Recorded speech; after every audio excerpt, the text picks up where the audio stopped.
Hello বন্ধুরা, শুভ বিবাহ সিরিয়ালের আজকের এপিসোডে দেখানো হয়েছে ঠাম্মি বাড়িতে ফিরে এসেছেন। এদিকে সুধাও বাড়ি থেকে বেরিয়ে যাচ্ছে, কিন্তু সুধা ঠাম্মির পিছনে থাকায় ঠাম্মি সুধাকে দেখতে পায় না। এদিকে তেজ ফুলসজ্জার ঘরে গিয়ে দেখে সুধা নেই।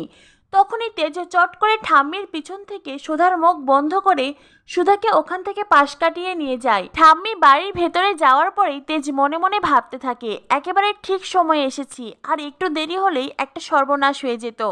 তখনই সুধা তেজকে বলে, আপনি আমাকে ছেড়ে দিন, আমাকে যেতে দিন। তেজ বলে, না, আমি আপনাকে কোথাও যেতে দেব না। এই বলে তেজ শক্ত করে সুধার হাত ধরেছে।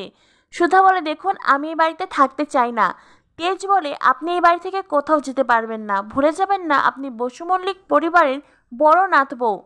আপনার সঙ্গে এই পরিবারের মান সম্মান জড়িয়ে আছে।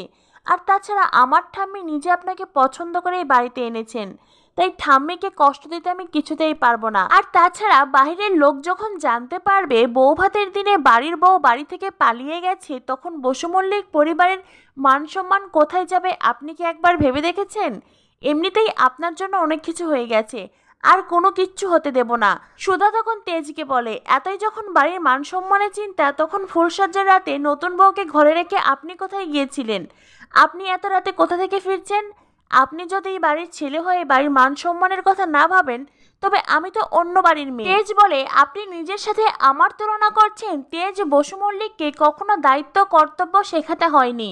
আমি যেখানেই যাই না কেন আপনার কাছেই ফিরে এসেছি, কিন্তু আপনি আপনি কি করেছেন? আপনি তো ভীরুর মতন পালিয়ে যাচ্ছিলেন। সুধা বলে, তাতে তো আপনারই ভালো মিস্টার বসু মল্লিক, যাকে আপনি মন থেকে পছন্দই করেন না, তার সাথে একটা রাতও কাটাতে হলো না। ছাড়ুন আমাকে। তেজ বলে, আমি আপনাকে কিছুতেই ছাড়বো না।